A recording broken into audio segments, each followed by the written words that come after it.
भागवत जी के नवम स्कंद का 21वां अध्याय। भरतवंश का वर्णन।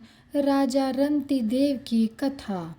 श्री सुखदेव जी कहते हैं, परीक्षित, वितथ अथवा भरद्वाज का पुत्र था मन्यु। मन्यु के 5 पुत्र हुए, बृहत्क्षत्र, जय, महावीर्य, नर और गर्ग। नर का पुत्र था संकृति। संकृति के 2 पुत्र हुए, गुरु और रंति देव। परीक्षित, रंति देव का निर्मल यश इस लोक और परलोक में सब जगह गाया जाता है। रंति देव आकाश के समान बिना उद्योग के ही दैववश प्राप्त वस्तु का उपभोग करते और दिनों दिन उनकी पूंजी घटती जाती। जो कुछ मिल जाता उसे भी दे डालते और स्वयं भूखे रहते। वे संग्रह परिग्रह ममता से रहित तथा बड़े धैर्यशाली थे और अपने कुटुंब के साथ दुख भोग रहे थे। एक बार तो लगातार 48 दिन ऐसे बीत गए कि उन्हें पानी तक पीने को ना मिला। 49वें दिन प्रातःकाल ही उन्हें कुछ घी, खीर, हलवा और जल मिला। उनका परिवार बड़े संकट में था। भूख और प्यास के मारे वे लोग कांप रहे थे।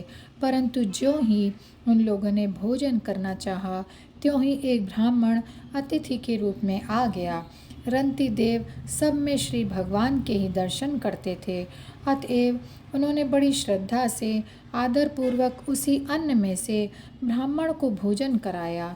ब्राह्मण देवता भोजन करके चले गए। परीक्षित, अब बचे हुए अन्न को रंति देव ने आपस में बांट लिया और भोजन करना चाहा। उसी समय एक दूसरा शूद्र अतिथि आ गया। रंति देव ने भगवान का स्मरण करते हुए उस बचे हुए अन्न में से भी कुछ भाग शूद्र के रूप में आए अतिथि को खिला दिया। जब शूद्र खा पी कर चला गया, तब कुत्तों को लिए हुए एक और अतिथि आ गया। उसने कहा, राजन, मैं और मेरे ये कुत्ते बहुत भूखे हैं, हमें कुछ खाने को दे दीजिए। रंति देव ने अत्यंत आदर भाव से जो भी कुछ बच रहा था सब का सब उसे दे दिया और भगवानमय होकर उन्होंने कुत्ते और कुत्तों के स्वामी के रूप में आए हुए भगवान को नमस्कार किया। अब केवल जल ही बच रहा था और वह भी केवल एक मनुष्य के पीने भर का था। वे उसे आपस में बांटकर पीना ही चाहते थे कि एक चांडाल और आ पहुंचा।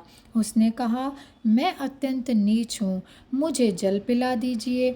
चांडाल की वह करुणापूर्ण वाणी, जिसके उच्चारण में भी वह अत्यंत कष्ट पा रहा था, सुनकर रंति देव दया से अत्यंत संतप्त हो उठे और ये अमृतमय वचन कहने लगे, मैं भगवान से 8 सिद्धियों से युक्त परम गति नहीं चाहता, और तो क्या, मैं मोक्ष की भी कामना नहीं करता।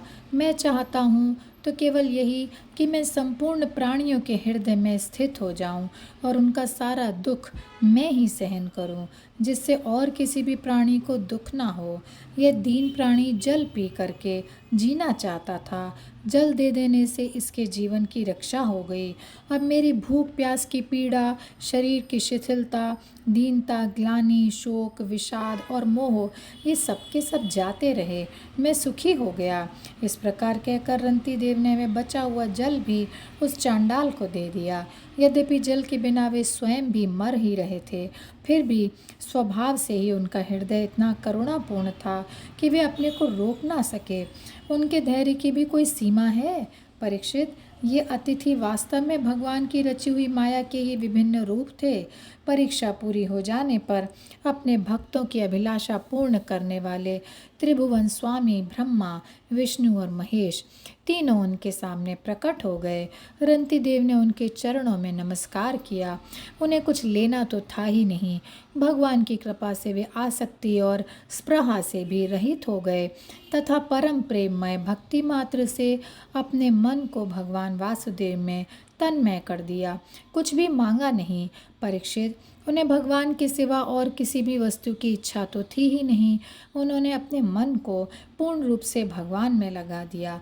इसीलिए त्रिगुणमयी माया जागने पर स्वप्न दृश्य के समान नष्ट हो गई। रंति देव के अनुयायी भी उनके संग के प्रभाव से योगी हो गए और सब भगवान के ही आश्रित परम भक्त बन गए। मन्यु पुत्र गर्ग से शिनी और शिनी से गार्ग्य का जन्म हुआ। यद्यपि गार्ग्य क्षत्रिय था, फिर भी उससे ब्राह्मण वंश चला। महावीर का पुत्र था दुरितक्षय। दुरितक्षय के 3 पुत्र हुए, त्रय्यारुणी, कवि और पुष्करारुणी। ये तीनों ब्राह्मण हो गए। बृहत्क्षत्र का पुत्र हुआ हस्ती, उसी ने हस्तिनापुर बसाया था। हस्ती के 3 पुत्र थे, अजमीढ़, द्विमीढ़ और पुरुमीढ़। अजमीढ़ के पुत्रों में प्रियमेद आदि ब्राह्मण हुए। इन्हीं अजमीढ़ के एक पुत्र का नाम था बृहदिषु। बृहदिषु का पुत्र हुआ बृहद्धनु। बृहद्धनु का बृहत्काय और बृहत्काय का जयद्रथ हुआ। जयद्रथ का पुत्र हुआ विशद और विशद का सेनजित। सेनजित के 4 पुत्र हुए, रुचिराश्व, दृढ़हनु, काश्य और वत्स। रुचिराश्व का पुत्र पार था और पार का पृथुसेन। पार के दूसरे पुत्र का नाम नीप था। उसके 100 पुत्र थे। इसी नीप ने छाया शुक की कन्या कृत्वी से विवाह किया था। उससे ब्रह्मदत्त नामक पुत्र उत्पन्न हुआ। ब्रह्मदत्त बड़ा योगी था। उसने अपने पत्नी सरस्वती के गर्भ से विश्वक्सेन नामक पुत्र उत्पन्न किया। इसी विश्वक्सेन ने जोगीशव्य के उपदेश से योग शास्त्र की रचना की। विश्वक्सेन का पुत्र था उदकस्वन और उदकस्वन का भल्लाद। ये सब बृहदिषु के वंशज हुए। द्विमीढ़ का पुत्र था यवीनर, यवीनर का कृतिमान, कृतिमान का सत्यधृति, सत्यधृति का दृढ़नेमी और दृढ़नेमी का पुत्र सुपार्श्व हुआ। सुपार्श्व से सुमति, सुमति से सन्नतिमान और सन्नतिमान से कृति का जन्म हुआ। उसने हिरण्यनाभ से योग विद्या प्राप्त की थी और प्राच्य साम नामक ऋचाओं की 6 संहिताएं कही थीं। कृति का पुत्र नीप था। नीप का उग्रायुध, उग्रायुध का शेम्य, शेम्य का सुवीर और सुवीर का पुत्र था रिपुंजय। रिपुंजय का पुत्र था बहुरथ। द्विमीढ़ के भाई पुरुमीढ़ को कोई संतान न हुई। अजमीढ़ की दूसरी पत्नी का नाम था नलिनी। उसके गर्भ से नील का जन्म हुआ। नील का शांति, शांति का सुशांति, सुशांति का पुरुज, पुरुज का अर्क और अर्क का पुत्र हुआ भरम्याश्व। भरम्याश्व के 5 पुत्र थे, मुदगल, यवीनर, बृहदिषु, काम्पिल्य और संजय।